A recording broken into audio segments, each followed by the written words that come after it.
Kenya has freed nearly 5,000 inmates via newly adopted Skype court sessions. Kenya is decongesting its prisons to prevent overcrowding as a way to curtail the spread of coronavirus in the country. In the past month, the East African country has released 4,800 prisoners in different parts of the country, according to Anne Amadi, the chief registrar of the judiciary in Kenya. Many of the sessions leading to the release of these prisoners were held virtually through Skype and Zoom, she said. We prioritized getting a lot of people out of prison, especially petty offenders. Those who are in prison for a short term and those who have been there for a long time, but have just about 6 months and below to go, she told CNN.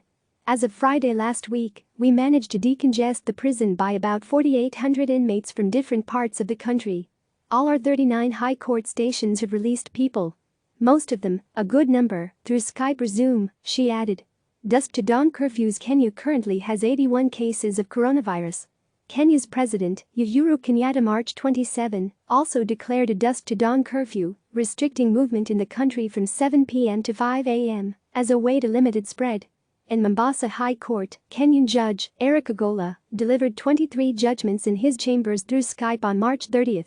According to a message posted on Twitter by the Kenya judiciary, Ogolla was on video calls with suspects at the Shimolatiwa prison. The suspects took turns in appearing on camera, where they listened to his verdict. Today, Mombasa High Court presiding judge Hon. Eric Ogolla delivered 23 judgments through the use of Skype conference to the inmates in Shimolatiwa prison, read the tweet. These measures are being implemented in line with a directive by the Kenyan government, which has discouraged large gatherings of any form. Law courts in Malindi, southeastern Kenya, also held sessions on March 23 via Skype's video conferencing session, according to local media.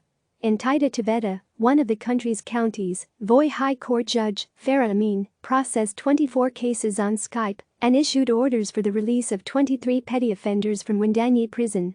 Kenya confirmed its first case of coronavirus March 12 and since then has suspended all sporting events, open-air religious meetings and all major events. Amadi says when the first case of the virus was confirmed in the country, the National Council on the Administration of Justice, NCAJ, held a meeting where workers within the judiciary were advised to deal with only urgent cases and work from home. The NCAJ is a national council that brings together all the actors in the justice sector. We agreed that we needed to generally downscale operations and work with minimal staff in each station. We realized that courts are one of the riskiest places to spread the virus because we deal with so many people and we have so many files handled there by so many people, she said. Click subscribe to receive the latest news.